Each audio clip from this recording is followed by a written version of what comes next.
What's up? How's it going, man? How are you? Good. What's up? What's your name? I'm Armando Groves. Robert Bell. First of all, what is this thing? This thing is insane. It's a Frankenstein build. Yeah. It started off as a 94 Accord Wagon, and it's went through some changes to where it's pretty much S chassis pretty much now. Yeah, it's 13. Damn near.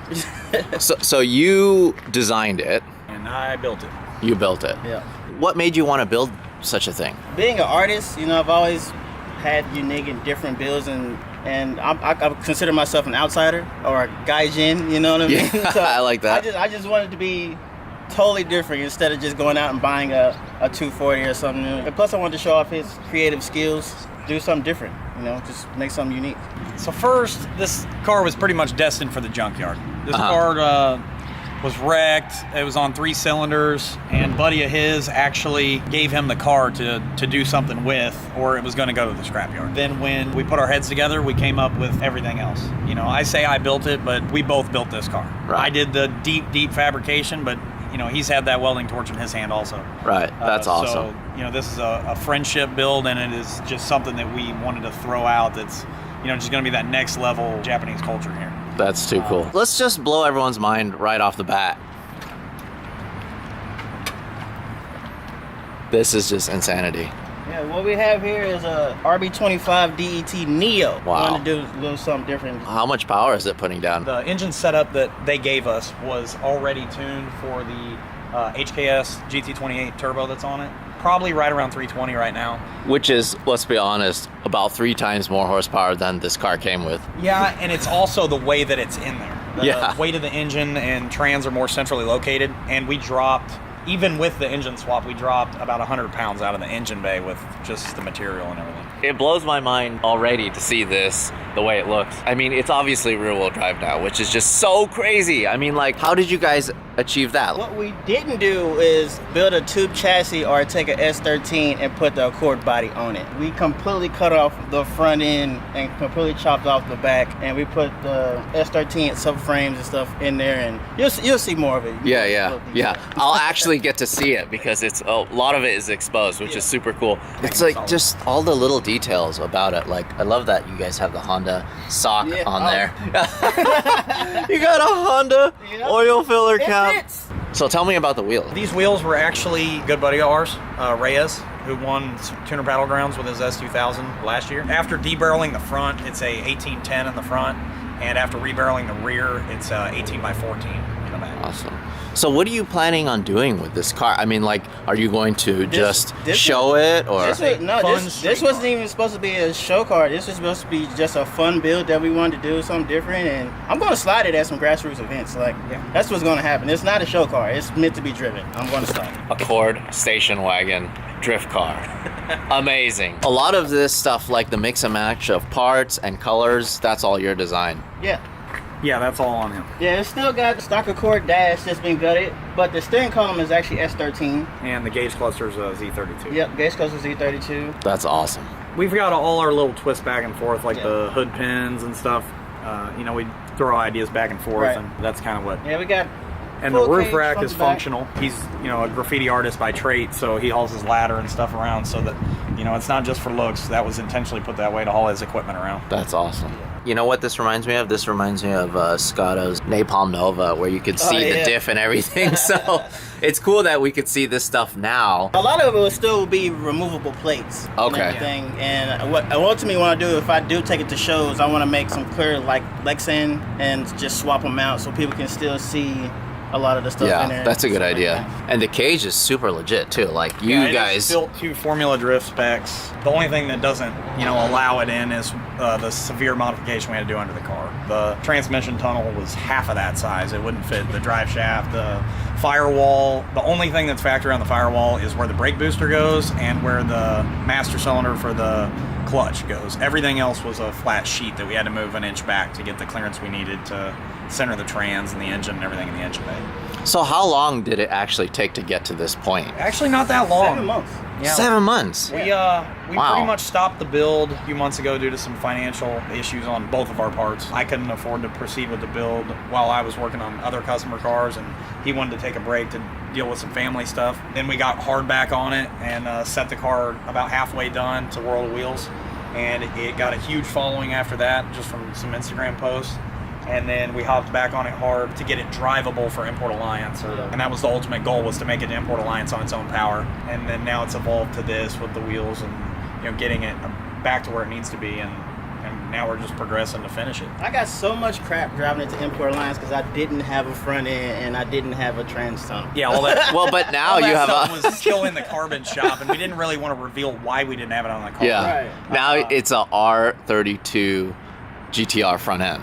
Yes, it is. That And you- that was off the customer car. And that you literally just hacked together, not hacked, but like Yeah. put together Yeah, just yeah. 2 days ago, or Yeah, we started on it Wednesday night on the bumper, and it was done Friday. it's Sunday today, okay, guys? This is crazy. Yeah, we were both up till 5 in the morning. We had to give up on the bumper. We're gonna work back into it, but the fiberglass and everything, the way that it was curing, we had to stop because we didn't even have seats in this car yet. You know, everybody was talking about how we had NRG seats in it, and it was just to drive it to Import Alliance. We were still waiting on these seats to get here. Which, by the way, these seats are absolutely beautiful. And they showed up Thursday. Yep.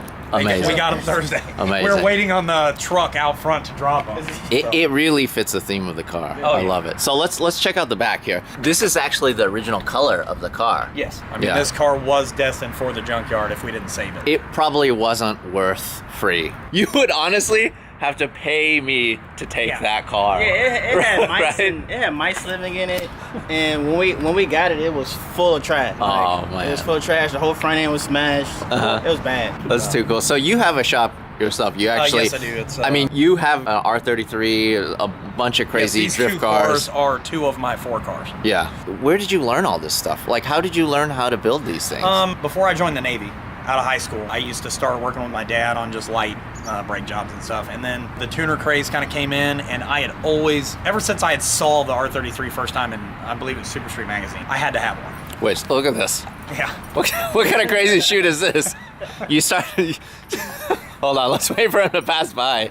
This is weird. Okay, this is just a weird scene because look, we got some trains here. We got the arch in the background. Just a weird shoot. Okay, so you started with the AW11 MR2 or? No, it was SW20. Yeah. Okay. So I started tinkering around with it, and then I joined the military, and then I got into the fabrication. I didn't ever feel that there wasn't anything I couldn't build. It was always just my lack of knowledge. And I just kind of started out at home with my own welder. I had basic welding classes in high school, and I did woodworking and that. And it all kind of fits together as long as you know how it works. So, were you stationed in Japan? No, I wasn't. I was actually in Jacksonville, Florida. Oh, and I was okay. a helicopter mechanic. Oh, And interesting. I learned a lot of structural integrity stuff from that, doing fiberglass repair work, carbon fiber, Kevlar. So a lot of that kind of goes hand in hand with what we do on a daily basis. I That's really awesome. don't like doing the fiberglass work because it's tedious and dirty and takes forever, but I'll do it for my friends. And doing what I'm doing, I can't make a lot of money stopping what I normally do to do fiberglass. That's But awesome. it can be done. What's crazy is everything, it seems like, is still pretty functional. I mean, like the hatch is opening, doors work, all that. So show me what you got going on in the rear here. So all of this original is gonna get plated off about like that is. We wanted everything to work off of a factory cluster. And knowing what I know about a lot of Nissans is a lot of the parts are interchangeable. The RB25 transmission is the same speed sensor as the 300ZX. And with the rear diff being very close ratio to factory, I believe this one's a 411 or 410, and then the 300ZX would have been a 408. So the speedo will actually work with it, and the tact signal, since the RB and the 300ZX use similar CASs, it does work currently, and the temperature gauge and oil pressure and all that stuff works. Why we use the 300ZX gas tank is so we can keep everything just on a factory cluster. And aftermarket oil pressure. All said and done, it's really a Honda Accord station wagon / R34 Skyline / 300ZX And S13. and R32. Okay. What did you create? What did you guys create? Something that you ain't gonna see nowhere else. So, This is awesome. I'm well, no, happy. This is one of one.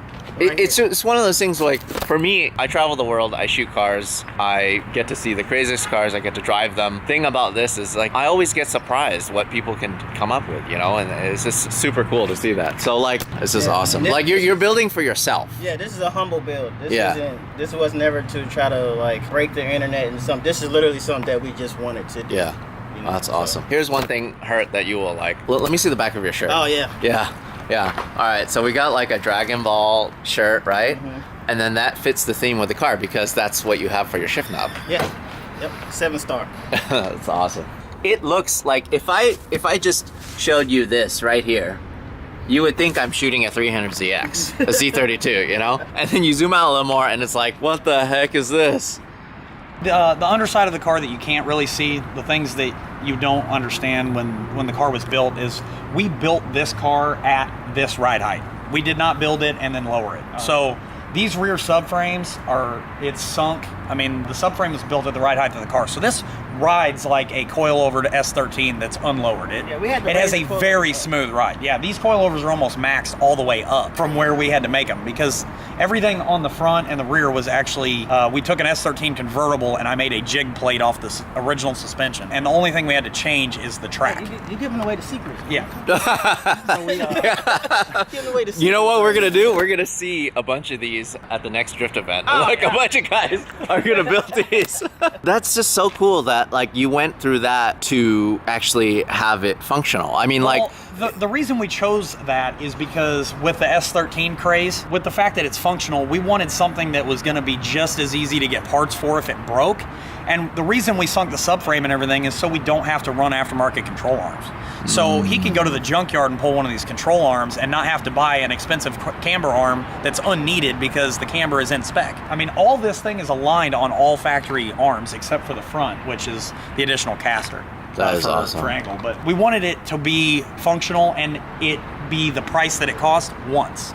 That's so cool. I mean, like that's the nice thing is in terms of a parts catalog, you could get so many things that will fit this car. Yeah, we didn't want to use a lot of rare parts. Right. The stuff that is rare was hand built at the shop. The radiator and all that stuff where we had to modify it, and mounting brackets. Most everything in the car, anytime something's tabbed, is welded to the car, so you don't have to double wrench anything to take it apart. It's all welded anchored. The car's actually built quite well for what it is. It is built to drive. It is not a trailer car. So. The hardest thing to find on this car was the taillight. Oh yeah. Really? Yeah, because the wagons are different. Yeah, the wagons are just like completely different, and they're like, and you don't see too many. They're like none in the junkyard. We went through 4 junkyards, and every taillight that was good was the one we didn't need. It was all the other side that was broken. It's kind of like the Accord dent, right? Yeah. That's so cool. Thank you so much, guys, for showing me. Yeah, thank you. Yeah. We appreciate you, man. What do you think about this thing? It's pretty cool, huh? It's like an 11 out of 10. 11 out of 10. So make sure you guys go check out the website for extra photos of all the photos and a full write-up on this car.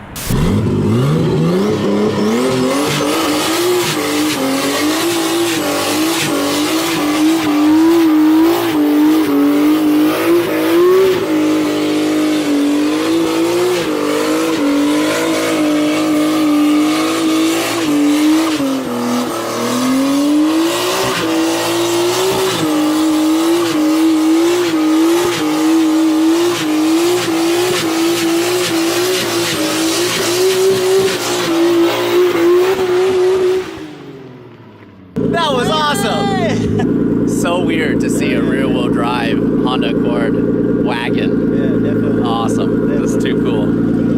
Yeah, the smoke's still pouring out of it.